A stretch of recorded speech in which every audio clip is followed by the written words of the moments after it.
Hey everybody, we're thinking about doing a video game talk show. We'll see how things go. My name is Lexon. My name is Matt. My name is Cam. And I'm Mitch. So, the topic of today's discussion is gaming in the year 2020.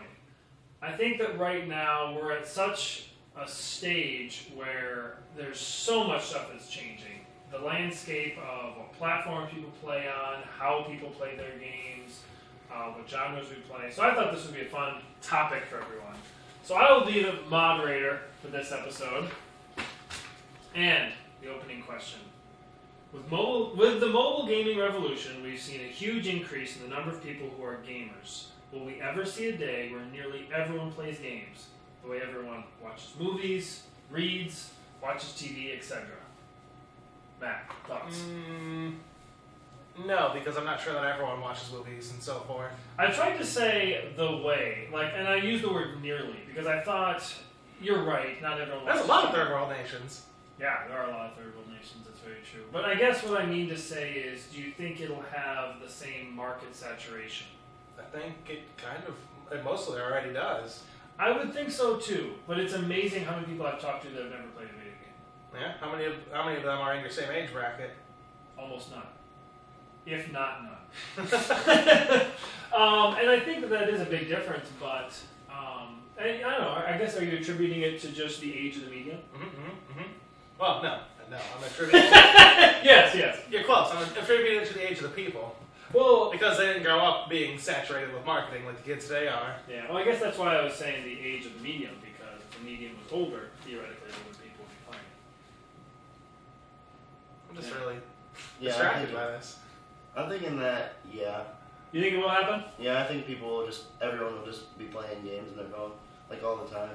I think we're near enough to that point right now. Yeah. You think we are at that point? But if we're not there yet, we're very close. I was really surprised. There was a guy I was talking to at work. I was talking about Hex Complex, the game I'm working on, and I told him it was a mix between Call of Duty, Minecraft, and StarCraft. He said, I've heard of one of those. Did he elaborate? No, I don't know which one it was. But it's like, I'm just amazed that... Hold on. Let's back up a second. It's almost certainly not StarCraft. Right? I know. After that, it gets tricky, though. I'm guessing he's probably heard of Minecraft. Wait. I would have How thought old so. is he? Around my age. A little bit younger. I think it I probably don't know, calls it's Call like of a Duty. baby. Call of Duty, yeah. Yeah, I think Call of Duty for kids, for some reason, is just it's what they think of. Well, I was listening And I to... think there's a lot more advertisements on TV for Call of Duty than there are for Minecraft, which I think I've never seen a Minecraft I've never commercial. seen a Minecraft I commercial. think kids like before 10-year-olds. I think Minecraft is the go-to game. Well, and the interesting thing about Call of Duty is, so you look at games that come out annually, like Assassin's Creed, and Yeah, thank goodness. And Assassin's Creed has had so many problems, and Call of Duty is just continually good. You know, it's just like people who are really into Call of Duty. All right, but they've certainly not had anywhere near the trouble that Assassin's Creed has had. I think Call of Duty Ghosts in particular had a pretty big backlash against it for not being up to standards. Oh, really? Yeah. All right, I guess that's incorrect. I don't know. Speaking of younger gamers, Mitch. Yeah, what? Um, I'm the youngest. he's not the youngest. Anyway, Lexon, I want to back up real quick. Can you put our names on little tiles on the bottom to switch Mitch's title to the well, Mitch is the one editing it, so you have to talk him into it. I was thinking about this the other day, because I was thinking about like when I was a kid and the types of games I played. And I was thinking about Mario 64 and stuff like that, and I was thinking about like if someone made a game like that for PlayStation 4, Wii U, and stuff like that. I was thinking they wouldn't get nearly the market share that they used to get. And my question to you guys is mobile gaming the new default platform for children's games? Children's games? I think it is the easiest market to break into, but I feel it is also the most oversaturated. Mm-hmm. So, to find one specific title in there, it would be dang near impossible without a lot of word of mouth. That's true. I was my nephew came over and he wanted to like get into working on games and stuff like that. So I figured I'd help him out and show him the ropes. But it was amazing how much mobile gaming had changed the way he viewed like the medium. He had a character on the screen, and I said, "Do I need to buy 99-cent an app purchase to make a move?" no, he didn't do that. He had a character on the screen, and he wanted to move it forward. So I said, "What button do you want to have it be to have him move forward?" He's like, "I just want to click the screen and have him walk there." And I was just so surprised that was his go-to.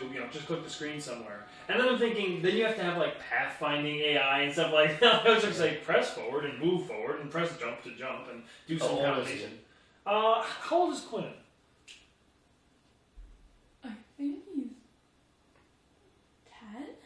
10. 10-ish anyway, but yeah, around that age. So it does seem He's like actually 15. Well, and it's fun. No, he's not 15.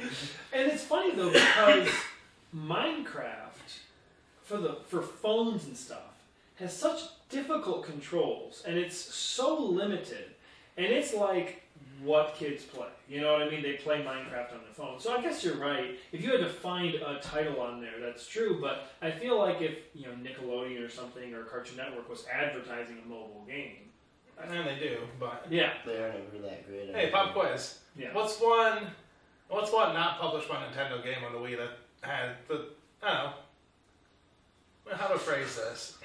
Just what's non-published by Nintendo games on the Wii do you know about offhand? Not published by Nintendo. Hey, let's make this a little harder. Also Sega. Okay, that does make things a little harder. Well, that's the thing. It's like I'm touching Nintendo. Like most of the games I have for the Wii U are Nintendo. No, for the Wii. I'm sorry. Yes. Boy, yeah, it's tricky. I can't think of one easily off the top. I of see my head. most of that shovelware just like mobile.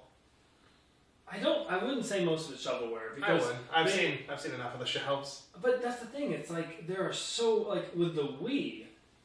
I tend to think of the Wii as a precursor to mobile because that was the first time that elderly people started playing video games that I saw. And, I mean, don't get me wrong. I'm not saying that they never did, but in mass quantities. And as with mobile now, Wii games were 90% shovelware.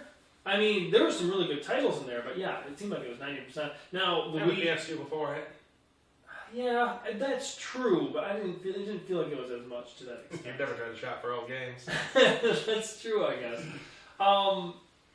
But I feel like the Wii U just has so many fewer games. Well, yeah. Yeah, I don't know.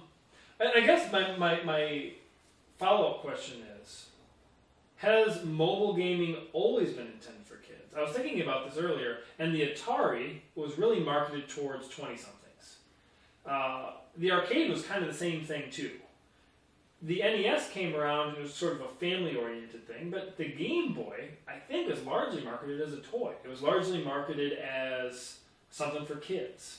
Yeah, but the Game Boy also had its first real, I guess, casual breakout hit with Tetris as a big, huge system mover. All right, yeah. I feel like that was enough of an everyman product to really get it going. Just like there's a lot of all ages stuff like Candy Crush and so forth on mobile. I feel like Tetris was that for the time. That's true. It's weird that more and more games aren't coming out for younger children. Yeah.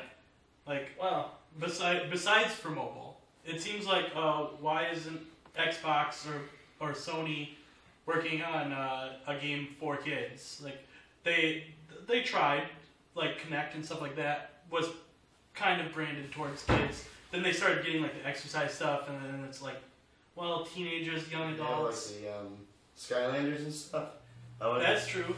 I think they have like the peripheral little like toys and stuff, and that's mostly marketed to kids. Yeah, that's true. That's a really good point. I think that's all they really have now, though. And the plethora of DS and 3DS titles not marketed towards children are. Yeah, but again, and maybe it's just because I'm older now, but yeah, it's hard to think of games intended for children now. Where back in the day, like 15 years ago, there was games marketed towards kids that adults would find fun also. You know what I mean? Like Mario 64, I think, was intended for kids, but I don't think that they were the only people playing that game, obviously, because it was just such a rock solid Yeah, game. Nintendo's still running that game. On the flip side, even back then, the PlayStation was marketing towards adults and wasn't marketing towards kids even back then. That's true. That's true. I think it's just Nintendo's thing. Oh, marketing towards kids? Yeah. Yeah, with the notable exception being Skylanders. And Disney Infinity also. And the Marvel one. There's a And Marvel one? Sonic. There's And a... Amiibos. Yeah. Yeah, Sonic really is intended for kids. Maybe that's why we don't like it anymore. Because it's not really intended for us. Well, no, I think the reason I don't like it is most of them aren't good. Yeah. Sonic Generation's still pretty solid. Yeah. That's very true. That's very true. Alright, so, in the early 2000s, Flash was huge. Homestar Runner and later YouTube established it as a go-to platform for the young internet. It allowed people to create Bowser. Talk about Nintendo stuff. That's not on Nintendo still. It allowed people to create browser games very cheaply, and those games were completely free. They were small, mostly mechanics-based games that came out so regularly that they flooded the sites that hosted them. Did they lay the groundwork for current mobile gaming, and does its downfall predict one for mobile as well? Mitch.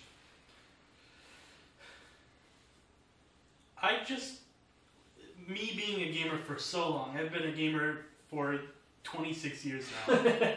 How old are you? 30. And, I'm the youngest one here. No, he's not. And, Third youngest, mobile games just aren't fun for me. yeah.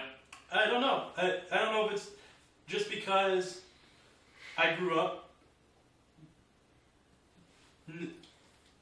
getting better mobility, I guess, in my hand, and that being confined to only the touchscreen, it's not for me. Lena, what's the appeal of like Clash of Clans and stuff? Like, and I'm not saying that in a derogatory way. I mean, like literally, like what is it that you like about it? Honestly, to kill time when I only have my phone. Yeah. It has a pretty big install base, so you can talk about it and play with friends. Speaking of kill time, I go 5 to minutes later. I go to different companies for my job and fix things. And one of my clients the other day was sitting in front of his computer and playing Clash of Clans on his phone while he was working. And I was just thinking, don't you have work to do? You're just wasting time at work. Yeah. You know? They're designed to be like addicting. All Yeah. of the phone games, really. So. But I don't know. I couldn't think of any, and I'm not big into mobile also. But are there narrative-driven mobile games? Almost certainly. There has to be, but Yeah. who knows? All right. I Well, mean, how many- well, with certainty. Like, you know of any?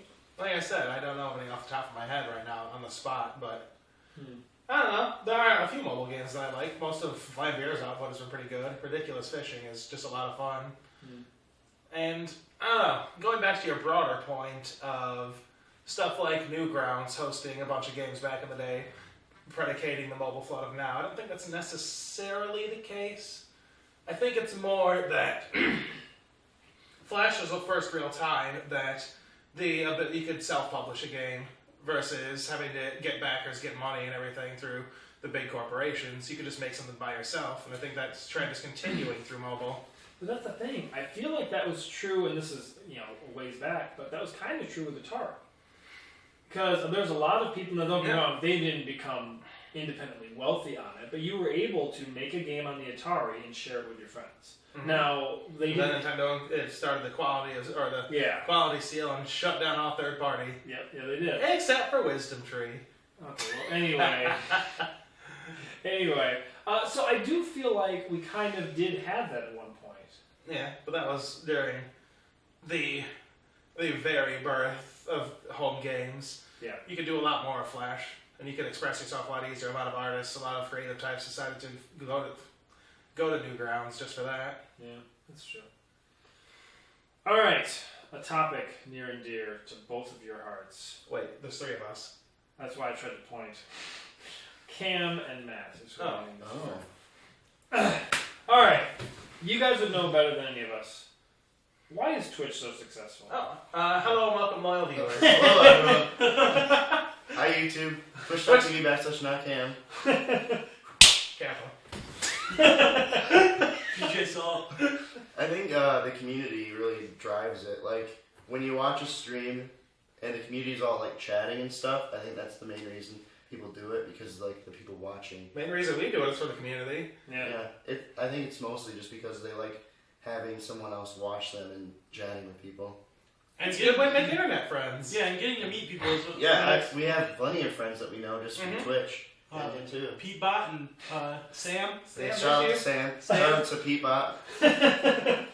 Definitely. Huh.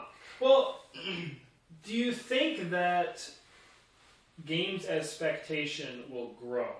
And in what ways can it grow that it hasn't so far?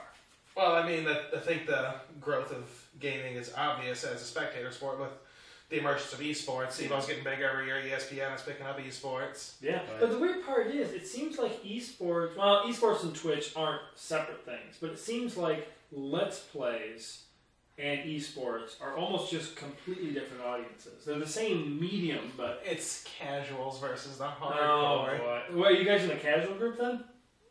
More or less. Yeah, We're not going to competitions. That's yeah, true. that's true. I don't know. Well, because I was thinking about Twitch, and I was thinking it does so much right, but it kind of feels like the first step of something bigger.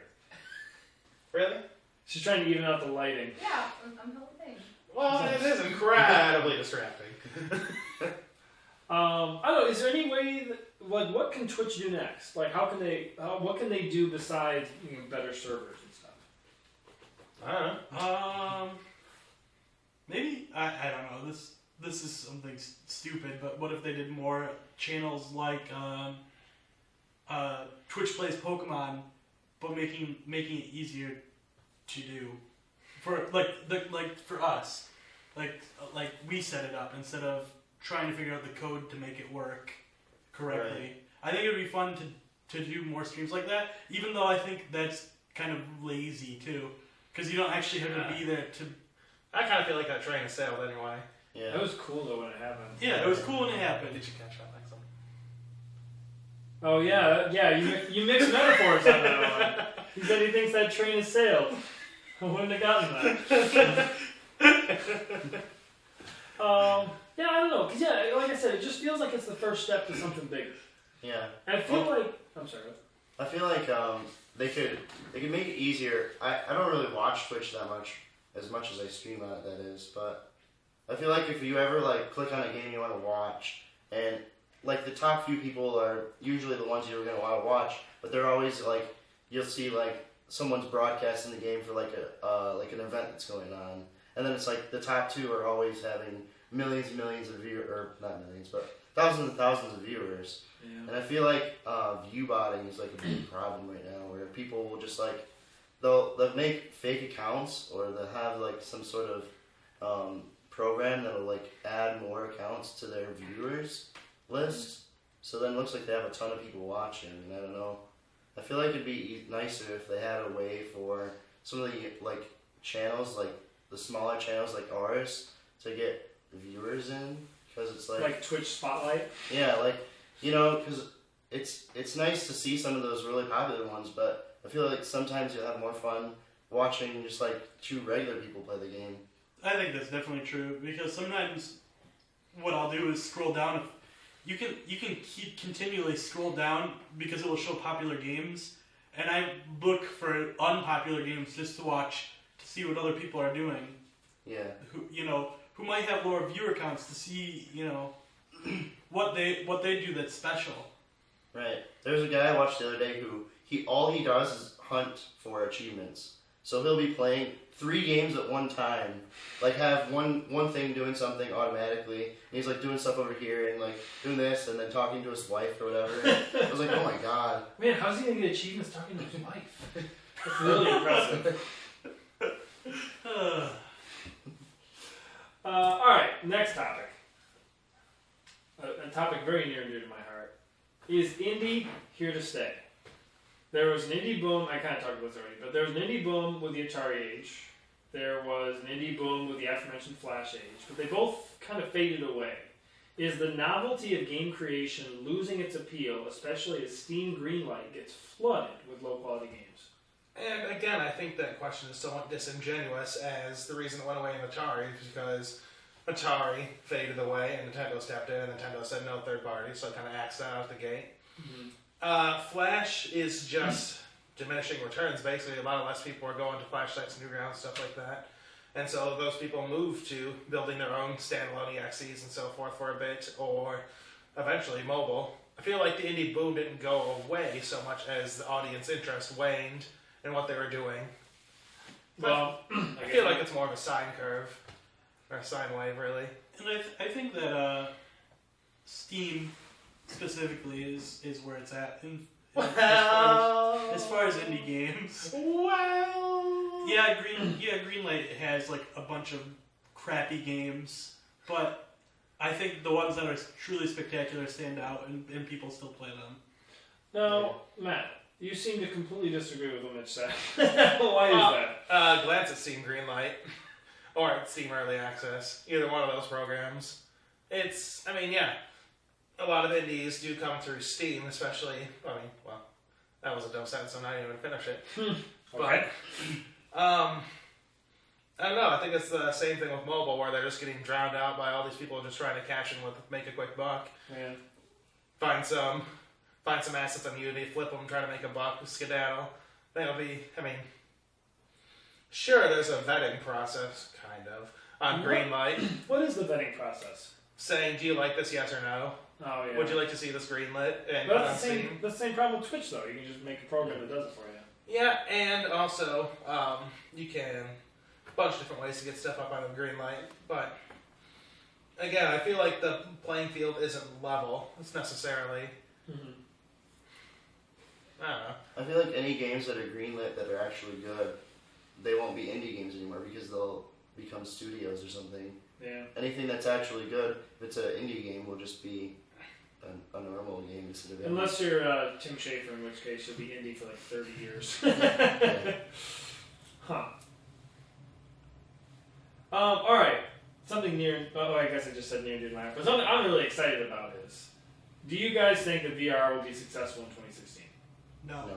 Ooh, 2 no's. I don't think so. You don't think so? Nope. All right, Cam. Why is VR not going to be successful? Well, I feel like VR is just another peripheral. Like, you know how we had the, motion capture, and I was like, wow, this is great for like a couple weeks, and then never did anything with it ever again. That's exactly how I did. I feel like a lot of people were like that. Like, oh, look, we can move our hands, and we can do all this, and then you're like, well, that's pretty cool, but I just want to play a good game, so. Yeah, look at Kinect. Yeah, exactly. Like Kinect? how long? That sounded really cool, and everyone. Well, it no, sounded everyone- really cool. Then they released a product that didn't nearly meet the specs of what they were promising on stage. It was a lot more limited in functionality. Look at Xbox One, and they're like, you have to have Kinect, and everyone was so disappointed. Yeah. Right. Well, I heard someone say that the Kinect is the uncanny valley of controls. If you're pressing forward on a joystick, you are obviously not actually walking. But it's so You don't far know how I away. play games. Well, okay.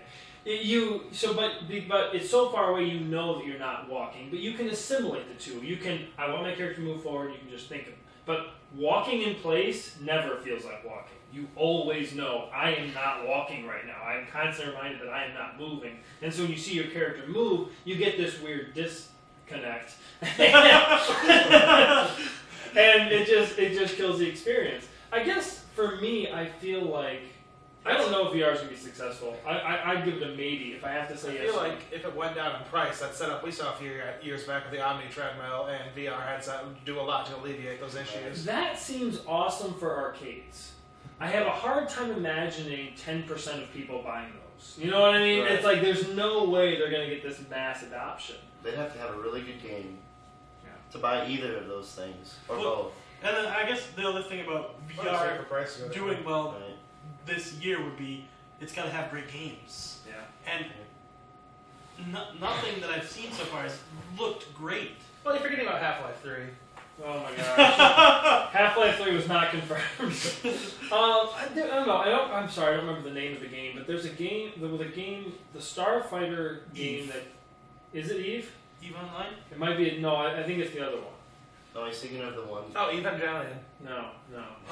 What there's a No bad game Man's on Sky? Minecraft? No Man's Sky. Is that the procedure? No Man's Sky is also going to be great. But no, there's a game. They were talking about on game trailers. And He is not Catholic. I'm not Catholic. They were talking about on game trailers, and they were saying that it was just this amazing, immersive VR experience. He was saying that Star Citizen, isn't it? it might be Star Citizen. He was saying that you fly with the joysticks. You can choose where you shoot, but you home in on enemies with your rockets by looking at them. So you can just like It was boom, Eve. boom, boom, boom. Is it Eve? Yeah, I Okay. got to see it at PAX a few years ago. But he said that game was just such an incredible experience. He was saying that he says he never gets motion sick. That was the first time he got motion sick. But he was doing like 4 cartwheels in a row with the thing just like quickly moving, and so he's like, "Yeah, I should have gotten sick." But that game looks like a lot of fun. Unless you're actually in motion, I don't think you'd get sick. Maybe I'm wrong. I don't know. Everyone I've heard said, as the thing moves, like those roller coaster simulators, they say like you feel like you're moving, like you can feel I guess the pushback. like when that guy pushed him over. That was funny. I heard a story. There was this guy talking about there was a woman on a plane that he was sitting next to, and he had one of those VR things for his phone. And she's like, "Oh, can I try it? Can I try it?" And he's like, "Listen, like we're on a plane, we're taking off, people get motion sick. I don't know if this is a good first experience for you." But she insisted. So after the plane got to altitude, he had this woman try this thing on, and she was just floored with it. She just had this amazing experience, just a simple demo. And he said that was the first thing that made him think, yeah, maybe this will be where you can just pick it up and enjoy it. And then she threw up all in the front of her. No, she didn't throw up. At least not in the story. She didn't throw up. But I don't know. It's like Charity's phone can have like the mobile VR, but it's like I plan on getting the Rift, and so I feel like if I'm gonna get the Rift, You're gonna sit and wait for the Vive and see how that works out or anything? I don't know. Maybe I don't know. I might get PlayStation VR though if it's cheap because I've already got a PS4. You know what I mean? And I don't have a $1,000 computer. But anyway, and so my thought is, it's like I don't know. I feel like it'll allow us to perceive video games in a way that we haven't thus far. There's a guy who said that on screen, a 20-foot dinosaur is just a 20-foot dinosaur. You don't get any sense of scale, where in VR, a 20-foot dinosaur is intimidating. It's impressive, you know? It's a spectacle. In That's a what way girls tell me. Yeah, I don't believe that. But it makes me feel like I wonder if it has the potential to do to gaming what Polygons did to gaming. This idea of taking it off of just I mean, we're always pretending we're looking at a three-dimensional object, and we still will be. But I think this stereoscopic head-mounted set has the potential to do something really incredible. I'd like to go back a few questions to how could Twitch be better with this question, and add it would be cool if there was a VR game that was kind of like Scribblenauts, where in Twitch people could type in something that would appear into the game, and the person playing the VR game would see it and have to interact with it somehow. That would be so that begs crazy. for some bad things to happen. I just imagine Cam standing in a completely white room. Cthulhu. Oh no! Cthulhu's just running up after me. And you got to figure out a way and to destroy whatever monster, and like Twitch channel dildos. God damn it! That's all that's gonna happen. Well, I just imagine that you just have it where there's 3 people. Like one person picks your weapon, the other person picks your obstacle. So, hold on. Mitch, are you describing Twitch plays the streamer?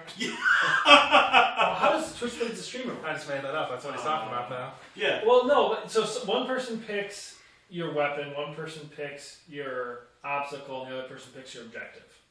You know, like Dildo, Cthulhu, romantic love. You know, it's like those are your 3 goals. That was actually my new wave band in high school. Oh, my goodness. Anyway, Twitch just turns into a fan fiction service.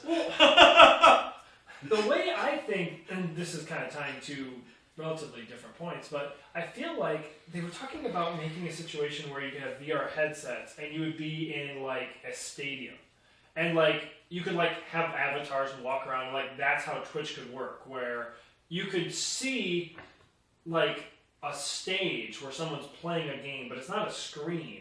You're actually getting like a little 3-dimensional cutout of someone running and stuff like that, and you're in the stadium, and like you look and like Beatbox next to you. You know what I mean? You can just sit there and chat with him while you're watching what's going on, and like that. What did you say? Nothing. Oh boy. Anyway, but that sounds like that would be really engaging. That sounds like that'd be a lot of fun. You still have to get through the problem of pressing a joystick to walk feels weird. Well, I guess you can make yourself. I feel like virtual reality. I think it's just a stepping stone to something that's better. Oh, you know, really? I feel like that. in order for it to be good, you have to be able to like interact with other things, like feeling a wall or like touching something, like interacting with objects where you can actually feel the object in your hand and then feel like the dinosaur scales or whatever. You know, I don't think that virtual reality. I think it'd be great when it comes out, but I feel like it's still just going to be a stepping stone for something better later on. And I don't think it'll do well. And why? I hope it does. But that's the thing, there's so many people doing it. There's so many people going after VR. I mean, you've got, like, how many VRs are on the PC? I mean, there's HTC, Valve's doing something, or Valve the HTC thing also. Yeah. You got Oculus, obviously, and Oculus. I didn't know that Oculus. You got Google Cardboard. You do a Google Cardboard, but no, you've got a few on mobile. You've got a couple on PC. You've got Xbox One's going to have it with the Rift, and you're going to have PlayStation VR. So it's like PC, mobile, and console are all going to have their own VR. Oh, and the Nintendo On. Yeah, the Nintendo On. Coming 2004. I think that it was shared too soon with the public. I think it's lost all its hype, and that's one of the reasons why I think it's going to have a downfall. Maybe. Like, I think that because everyone's doing it now is because, 5 years ago someone said, yeah, we should do VR. Check it out, it's the Oculus Rift. And, they'll show it at the game shows, and you get to play with it, and you're like, when's this coming out? Well, 2016, it's 5 years later. How many it's of finally us coming out. have actually used the virtual reality headset? Like, you have used it, right? Nope. I've used it once, and it was at PAX. Oh, really? Was I it played it great? online. I thought it was okay. Oh, really? It wasn't that great. Well, I'm just thinking, how much do I have to spend on this if I want it to work properly? And then also, would I want to play the game? EVO is cool because I like dogfighting, ship-on-ship combat, stuff like that. Gotta make a Michael Vick joke. Yeah. It's unfortunate that dogfighting means 2 things now. But then I was like, I'm on the fence about it. And then I saw another thing this morning, of a guy recreated Duck Hunt with the VR. Really? Yeah, and he was using the light gun as his Really? gun. And I was like, boy, the nostalgia there is really cool. I'd like to try that. Yeah. Is it worth it to spend all that money just to have the nostalgia of it? Yeah. Definitely not. Not for me, at least. Yeah, well, that's the thing. I think that the reason why the Rift was delayed as long as it was is it kept making people sick. And so they spent all this time, all this energy to just perfect the technology. And from what I hear, they have. I mean, perfect is obviously a high bar, but I think the thing works great now. And I think that it did not work great 5 years ago. And I think he was having this mentality that if I release a bad product, it will be a fad. It will simply leave. If this thing is rock solid, where if you say, hey, we're going to be playing FIFA, do you want to play it on an HD TV or do you want to play it on the Rift? If the answer is always the Rift, then they've succeeded. If you're ever thinking, oh, let's do it on the TV, it's like, okay, well then that wasn't a good product. I think there's two sides of that coin too, and that's when you think VR, you think Oculus Rift because they said it first. Yep. But the other side of the coin is everyone's coming out at the same time, basically. They were just waiting for the Rift from the looks of it. Right. And I feel so bad. Because it was clearly the Rift's idea. And everyone's like, oh, you're going to spend 5 years developing? All right, yeah, we'll just make one. Except they're on the Oculus Grift. But I'm just saying, like, Yeah. whatever one's not good, everyone's gonna shy away from it. How many people here plan on getting one? Any VR headset. I'm not saying Oculus Rift specifically. I will maybe get the PlayStation one. No, unless they come down in price, or if a really good game comes out that I really want to play, but it's going to be tough. I don't have any money. I think Community too. Google Cardboard, everybody. Community. If there's a game where I can play with like Mitch, if Mitch gets the PlayStation 4 one, and I have another friend who gets one, and you know, if we're all able to play together, I think I might be able to get it if it's really fun. The game is at least. Yeah. But I mean, it's gonna be a stretch, really. Destiny 2. That's what I get to. Probably. Destiny 2 will probably have VR support. That's my bet. Yeah, it probably won't be really fun. I guess. I guess it won't be fun. No. But, Um, I don't know. Destiny 1 was just a grind fest, wasn't it? You know, it's what you make of it, I think, yeah. in any MMO. Even though if they say it's not an MMO, it's I what was you gonna make say, of it. at first blush, I don't consider it an MMO. Well, Why are you anyways. blushing at it? I only did it once. All right, next topic. Last gen, first-person shooter dominated genre-wise. I think that we came of an age where, I mean, we had games like GoldenEye and stuff before, but we came of an age where the graphics looked great, the gameplay was tight, and just a bunch of people were like, hey, make a first-person shooter and it'll sell well. What, if any, dominant genre will be next? Mitch. Dominant genre. Yeah.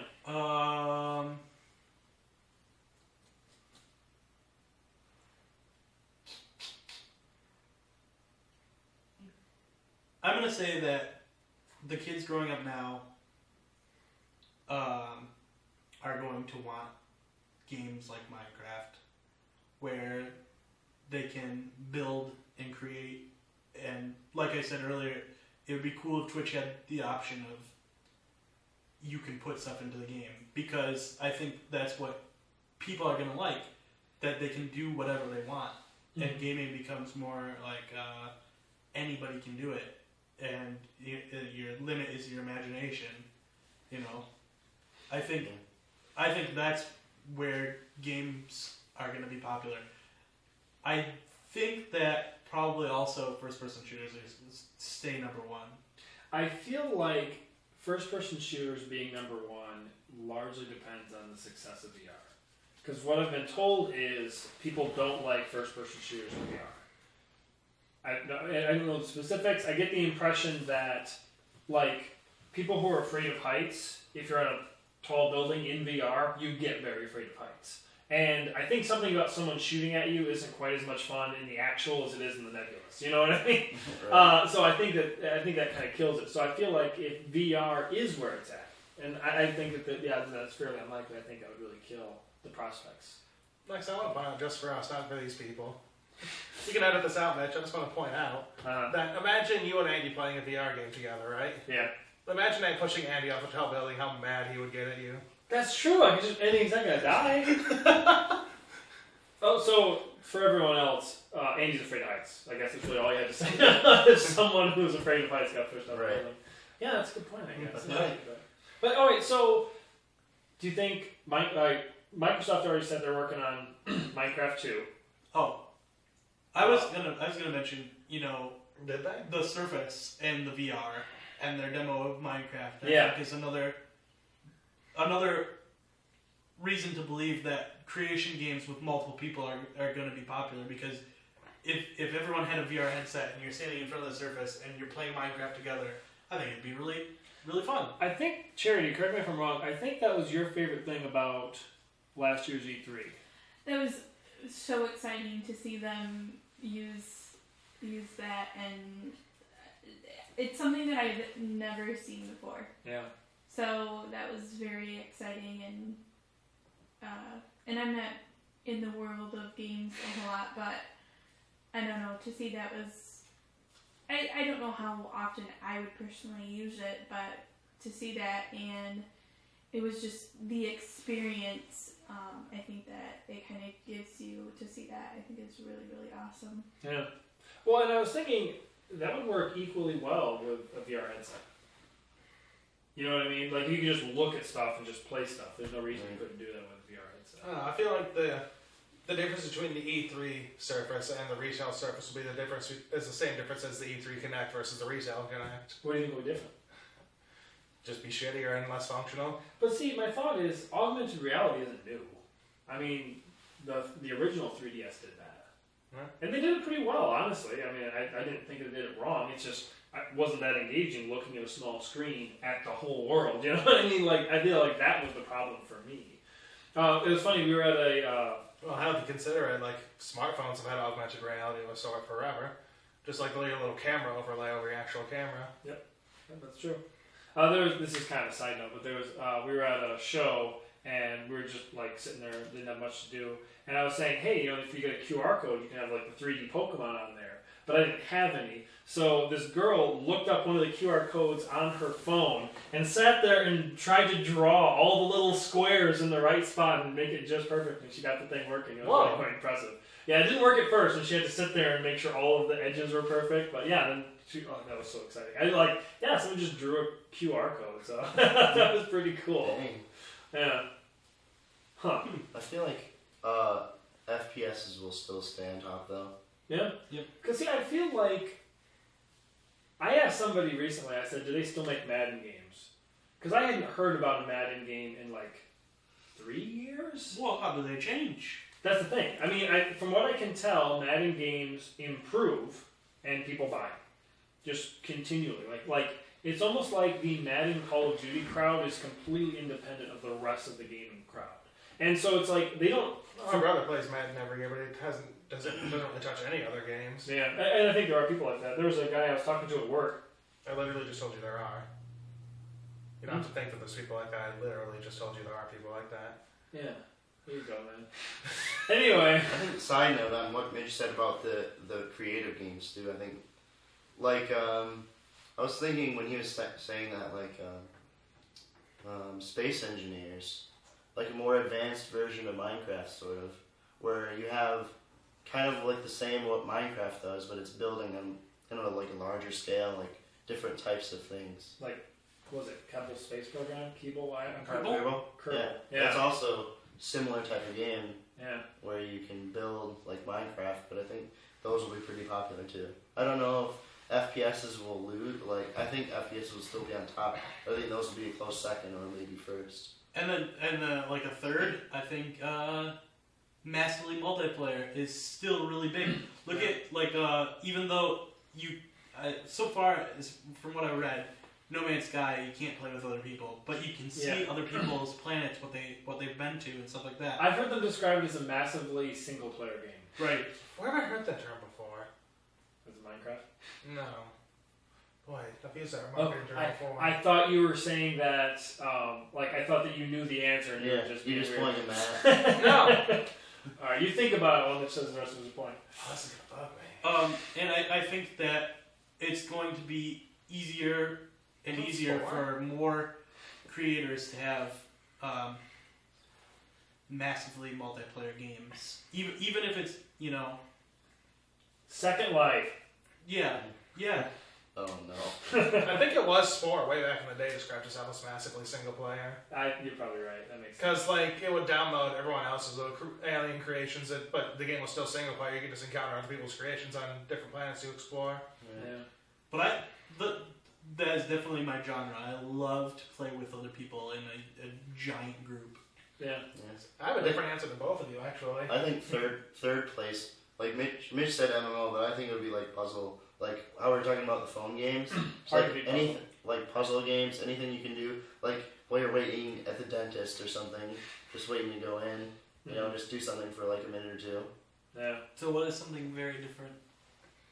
Oh, me? Yeah. Yeah. Well, I was just thinking with the rise of esports in general, I think Yeah. competitive stuff like MOBAs are on the rise, like WoW, as well as fighting games. Evo's hugely in vogue right now. And it's fun. It's fun to watch those. Yeah, I feel like those types of games where people can watch people really good at it and then go out and buy it and try to get really good themselves. Yeah. I feel like that's going to spur the growth of genres like fighting and MOBAs and so forth like that. I feel like those are going to get a lot bigger.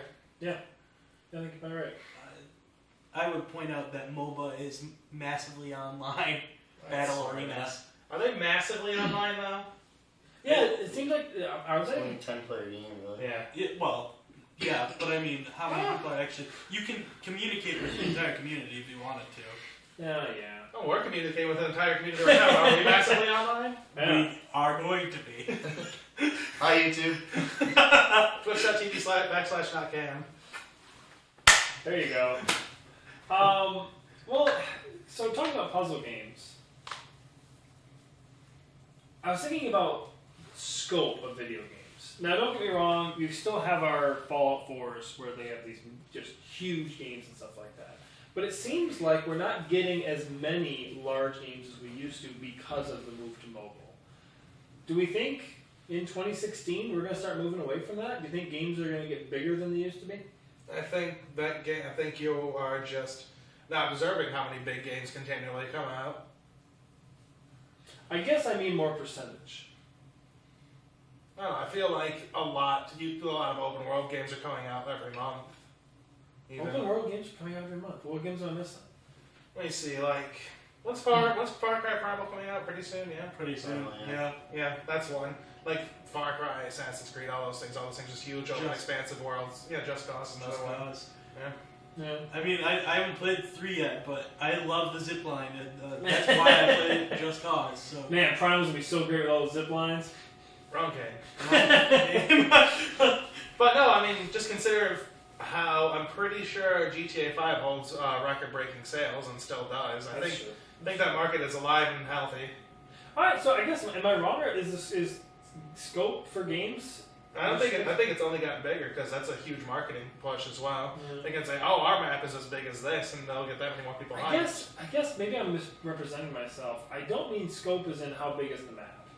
I guess I mean how big is the game, and again, not measured in square feet, but measured in the immersive, the how much narrative. stuff you can do. Like how long you can play?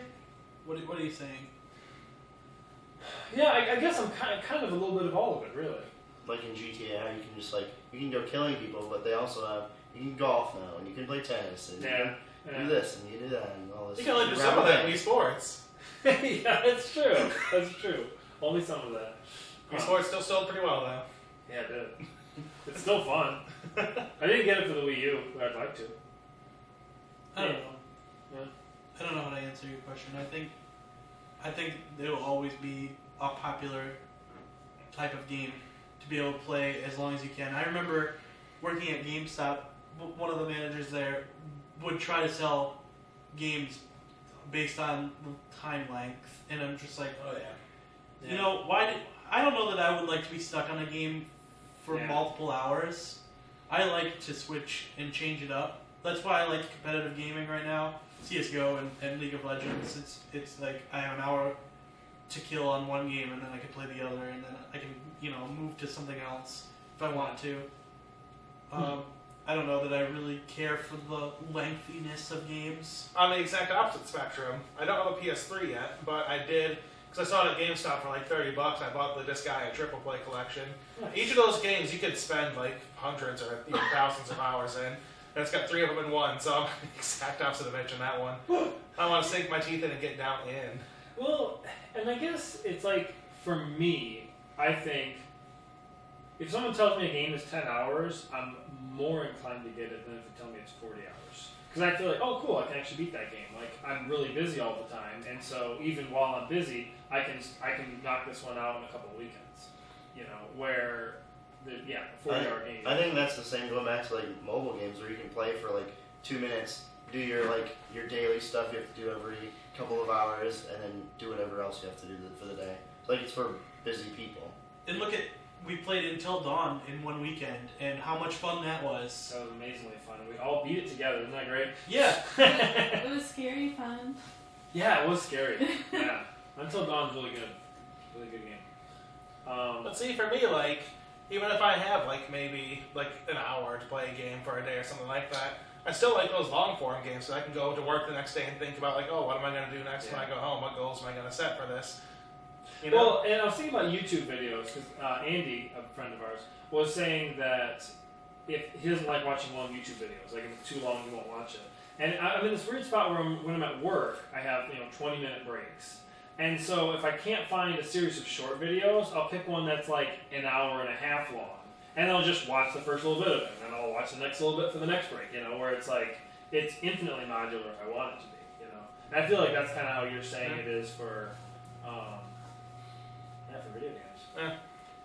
It's not like I wouldn't play an extended length game. In fact, MMO is like my genre, so I love to play continually, but not all the time. Yeah.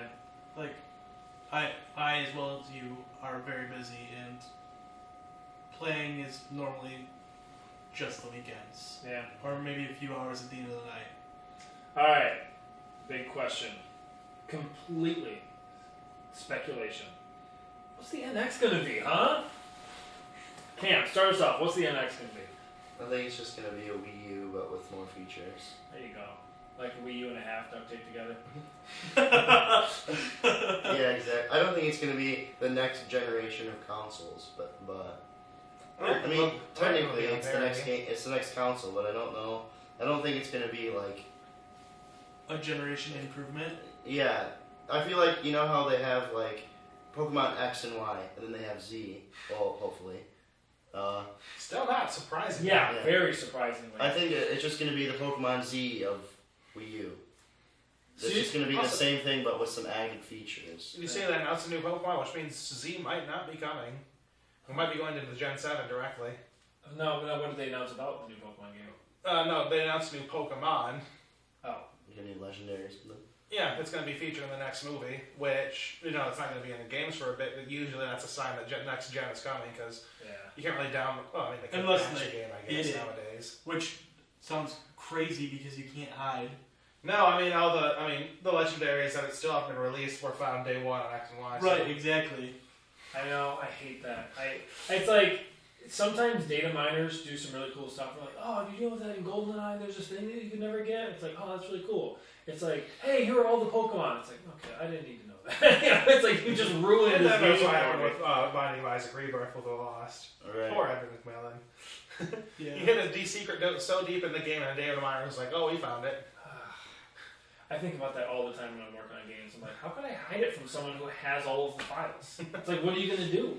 What he did for the next game is just when he sent the community on an ARG that ended up being in real life, they had to go to a certain location. Edwin was spying on that location, and when they found what they wanted to find, he patched the game right then. They added a new character. Nice. That's how he did it. He just didn't patch it in until the thing was complete. Nice. That's really cool. Mm-hmm. He's just sitting there just watching the location Basically, like they had 24 videos. hours a day. I think they had a video surveillance, or I think he was there because it was all on a Reddit thread, and he was probably tracking that and be like, oh, they're getting close. I might as well set up shop there. That's really cool. That's really cool. Mm-hmm. Those All are right. neat. Mitch, thoughts on the NX? Okay, NX. I think it's going to be the gamepad, and that's it. See, I hear people saying that, and my I've thought. never heard anyone say that before. Oh, really? That's the first My time. thought I was. haven't heard anything about it, actually. My thought was, they're like, hey, we made this Wii U, we really liked it, but no one liked the gamepad. That's what I'm thinking. I can't imagine their next step would be get rid of everything except the gamepad. It's another funny thing. I was thinking about this the other day because someone stopped me who used to come into GameStop a lot, and she said to me, I got a Wii U, but my gamepad stopped working. And I was reading a thread that was saying, oh yeah, the gamepads stop working after a year, like right after your warranty and stuff goes away. And I'm like, I've never heard of that. Yeah. And then she said, I really wanted to buy a new gamepad instead of sending it in. And I said, that's really funny because I remember back when they were announcing Wii U, they were saying, oh yeah, you can use multiple gamepads. That's two gamepads. You They still just- can, but Oh, I thought they never got it to work. No, the capability is still there, just no one uses it because I never released a standalone unit. Why would they not do that? Because the gamepad wasn't popular? Yeah, which is weird. But then, why does it seem like they are trying to make mobile gaming work? I guess it seems like they're what was that like platform called that they were gonna have on phones and on the Wii and on the Wii U and on the Oh yeah, you can 3DS. actually, I'm not sure if you noticed, but you can sign up for your Nintendo account as of Yeah, today. I heard about that. I probably will Your look what? at that. Nintendo account. I don't know what that is. I guess. Yeah, if you don't know what it is, it takes a while to explain, but it's basically their new Club Nintendo, where you get like rewards and stuff for. All right. That wasn't me farting. That was my toe. That wasn't that hard to explain. Yeah, you're right. I didn't realize that was a one sentence thing. All right, Matt. What's the Wii U? I would be incredible. You said Wii U. What's the Wii U gonna be? Just imagine it. What's the NX gonna be? I'll go home and tell you. I'm incredibly surprised you don't think it's going to be as strong as the current console generation, because these consoles have been out for a couple of years now. Prices on those chipsets and everything have Well, gone that down. was Cam's prediction. You can't. Yeah, I know. That's why I looked at Cam. And he said, current generation, as powerful as the current generation, they will be. I believe the NX will be as powerful as the Yeah, I reckon. But it's not going to be a new generational system. Right. See, I heard a rumor that it's going to run 900p at 60 frames a second. Yeah. I would be deeply disappointed with that. Deeply disappointed. That is if the screen isn't like a normal sized TV because it's a gamepad. I don't know. All right, Also, I find that completely improbable. I do too, because it's just like, oh, okay. It's like, hey, we were kind of close to the other systems, and now we're a little bit better. It's like, then why? Because I feel like if it is a marginal increase in graphical capabilities, and that is it, there is no reason to release it. Alright, here's my question for you. Here's a different question. I think it's a little interesting. Do you think the NX will have backwards compatibility with Wii U? I absolutely hope so. Okay, But if do you think it'll have backwards compatibility with the Wii? That's the interesting question. I'm hoping it has backwards compatibility with the Wii, the Wii U, and the GameCube. Let it happen, man. All we need is a USB port. We can have GameCube backwards compatibility. That's my thought about it. But no, memory cards better than that. Like, because Nintendo is putting up Wii games in the Virtual Console. They have been for a bit. So I think that might be a little bit of an ominous sign. Yeah. And, I don't know. Though that it won't have direct backwards compatibility. Yeah. Yeah. And then, like, are they going to keep the Wiimote as a controller option for the NX, do you think? I don't know. So I feel it's fairly probable that it'll have Wii U backwards compatibility. Not as a gamepad. Well, all right. Really, riding that train home. So when you say a gamepad, are you just talking about they were going to release a tablet? Yeah.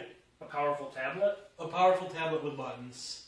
Yeah. Kind of like the gamepad, but better. Yeah, I don't know. Weirdly, I think they're pushing mobile gaming, and I think that's where it's headed. I think they're trying to get a slice of that pie with them breaking into the mobile arena a little bit, but they're just dipping their toes in right now with that whole Miitomo and everything like that. They're not going all in. So I'd be very surprised if they just suddenly went all in. I don't know. I don't know. It's so interesting. It's totally Nintendo to go all in. Look at the Wii when it came out. Like no one else was doing it. Yeah, but they went in deep, and it paid off. Everyone liked it. Yeah. Well, remember, So they're hoping that there's something that. remember back in the day when they were launching the DS, they said this isn't a replacement for the Game Boy. This is a third pillar strategy. It'd be there along with the GameCube and the GBA until it completely took off. And Yeah. I think they were doing the third pillar strategy at the Wii as well. I don't think they specifically went all in. I think they were just they wanted it to work, but they had contingencies in case it didn't. They're just Yeah, the GameCube ports. Yeah. I think that was their contingency. And honestly, I think it worked. I don't know how many games even use the GameCube controller. I know Smash Bros. Obviously, but I can't think of other games off the top of my head that use that as a primary control device. Probably just Motorola? games. Okay, yeah, I guess you're right. Virtual console games. no specifically Motorola. Specifically Motorola. Okay. I'm sorry to paint with a small brush. Oh, bubbly. Bubbling the fairness bubble. That is probably the best joke Rob's ever come up with. Anyway, That's painted with a very broad brush. I don't know. It's just so good. It's just such a good joke. I want to get into that, but that's inside jokes, and you gotta avoid doing that. So I have this crazy idea of what the NX is, and it really is quite crazy. I feel like I've heard Nintendo on 2.0? No, that'd be nice. Because I've heard that their idea is to get rid of, ironically, the mobile gaming pillar, where it's not going to be, like, you don't have a Wii U and a 3DS, you're going to have an NX. That's the idea, is to combine these two markets. That's what I've heard echoed over and over and over again. Which, honestly, I've been very opposed to. Because I'm thinking, like, because I don't know, it's like, I don't really care that much for mobile gaming. Handheld gaming, not mobile. No, I mean, I'm gonna put them both in the same category. Even if it's a dedicated platform, like, I play Pokemon at home at my couch. So it's like, okay, why am I doing that? You know, it's like the whole mobile aspect of it is completely moot. It could be just like the gamepad but smaller, and then you could just take that with you. So like a Vita. Think Yeah, about like yes. other places in the world though, I know. big cities where transportation is public and you can just sit down and play. Think of how many street passes you could get.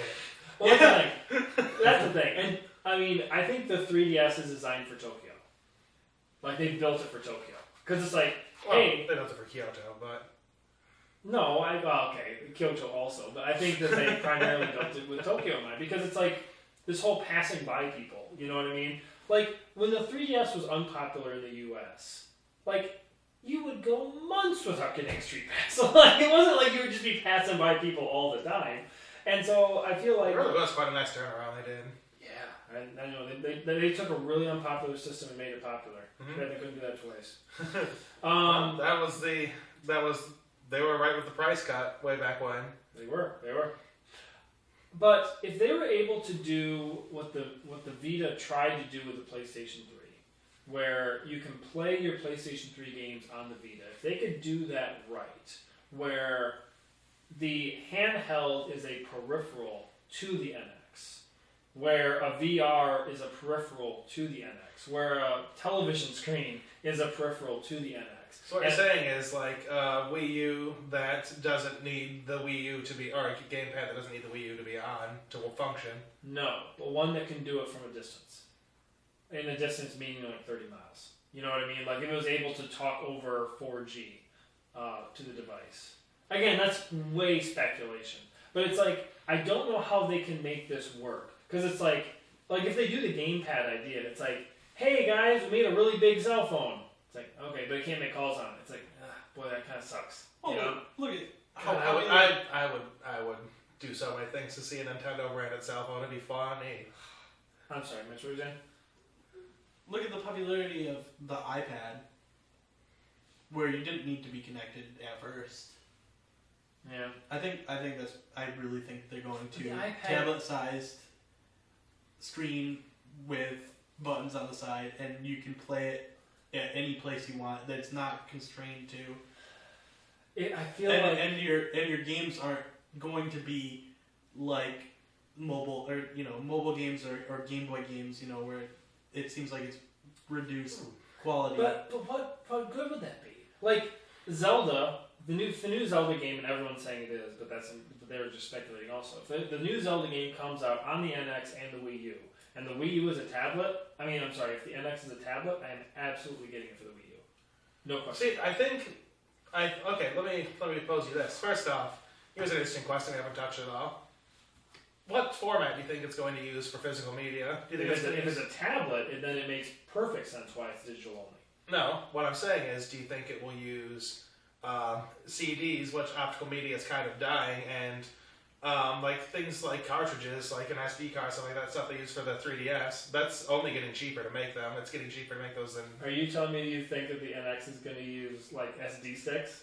Because if my idea, if the NX is you can play it on the big screen, or you can just pop that out and put it in the gamepad thing that has its own processor and so forth in it, then you can just take that same game on the go.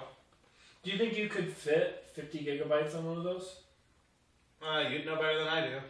Well, I don't know. 32 gigabyte SD sticks are relatively cheap nowadays. I just want to throw it out there that I was talking to someone at work, and they said they bought a terabyte SD stick for $50. Oh, So it's possible. That's what I'm saying. I think Just Nintendo dumb. might move back to cartridge with this one. I would love that. I don't think they're gonna, but I would love it if they did. Well, here's my And thought. I'm talking like 3DS cartridge, not like N64 cartridge. Yeah. My thought on that is, but the whole idea of combining their markets. I feel like if you were able to do that, I don't understand why you could not do something that the PC's been doing for a long time. You have extremely slow computers and you have extremely fast computers, and you want your game to work on both. And to just have these quality settings where the core functionality is the same, but you lower your render distance, you lower the polygon count, you lower the texture quality, you know? Like, why is it that you couldn't have a system where, yeah, your 3DS and your Wii U play the exact same games, but on the Wii U it looks amazing, on the 3DS it's got a smaller screen, and you can be on the go. Because yeah, like they're like Metal Gear Solid Phantom Pain. Like there's all these like mobile-esque things where it's like you need to do like really minor stuff and just have it running in the background. I'm thinking, yeah, I'd love it if I could be at work and just do it a little bit and then go back to what I was doing. You know, so yeah, it'd be nice. Are you saying you want to play games at work? I do want to play games at work. On my Are you break, allowed of to play course. games at work? On break, of course. Oh, I alright. wouldn't think about playing it at work. Well, you would, but you wouldn't do it. Man, I wish I was playing a video game right now. You would think about it. Yeah, I would think about it. I don't know. Okay, well then I guess I'll rephrase the question. What do we want the NX to be? I don't even know. More Nintendo shit. Yeah, I don't know. That's all I I care don't about. think I want NX to be anything. I want I I don't want even to play the want Wii U. I just want it with better graphics, I guess, more processing capability, But and that's the thing. I don't know. I wasn't disappointed with the graphics. yeah. But I mean, since they're already making it, you might as well make it better. I guess, but again, 900p. Like there are games on the Wii U playing at 1080p right now. Speculated 900p. I know. I absolutely. Like I said, that's why I would be so disappointed. That would just be. I would just be. Yeah, it'd be. And also, I doubt that would be hard coded into the system. I think that there was, you know, I think most games would probably run 1080, maybe higher. And the only reason you want a different resolution is if it's a different screen size. I think. Maybe it'd be something to make it easier for people to make games on it. It's not that hard to make games with the Wii U right now. Wait, it would be. I mean, I feel like you know how they had such good success with Mario Maker, Mhm. and I feel like maybe Oh yeah, they like just that want easy. You know what I make would it, love like, to see? really easy for you. You know what kind of blows my mind they haven't made, at least I haven't heard of? Why hasn't like RPG Maker come out for a system with online capabilities? I know. It's to the point where I wanted to make RPG Maker. I'm like, there's like a completely untapped market here, guys. Like, why they don't make that, you know? I'm so sad that finally got corrupted.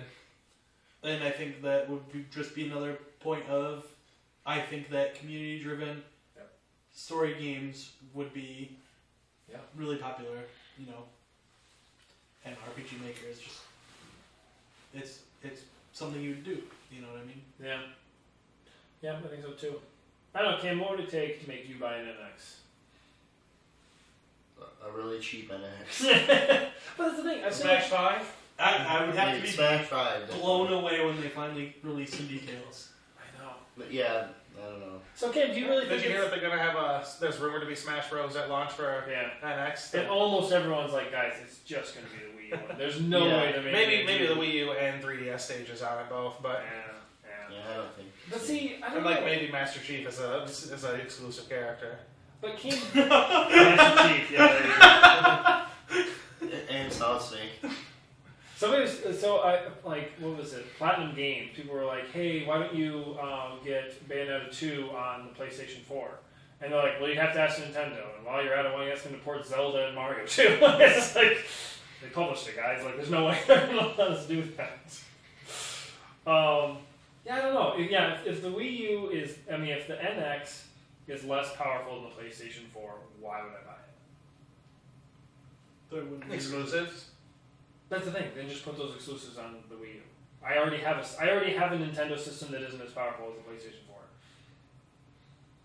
And like I said, Mario Kart looks great. I don't have any problems with that. All the games I play on the Wii U look great. Splatoon looks great. I don't have any problem. Like, at no point am I like, boy, this game, the graphics are really killing it for me. You know, like the graphics always look great. The Wii was not that way. The Wii looked bad. Like, I would be like playing a GameCube game, and then I played on the Wii U, and it looks worse. And I'm like, how would it look so much worse, you know? So it's like, yeah, I don't know. Joe plays Xenoblade Chronicles now. That game looks great for a Wii Yeah, game. I do want to play that. I want to play the new one also. All right, cool. Any closing thoughts? Oh, he was closing a door.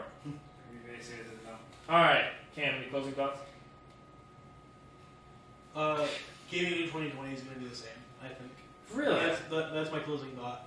I don't think that Well, it's going to change that much. What was gaming like in 2011? Not that different. I don't know. It seems different, but Unless I'm wrong and VR is actually really great, gaming's not going to change. Gaming won't change. You heard it here first. I agree with Mitch though. It's You the did same. hear it here It's the first. same thing as Don't want to get in trouble for lying. war never changes. yeah, I was about to say that. Games never change. All right. See you All later. right. Bye, Bye, everybody. YouTube. Good night, YouTube.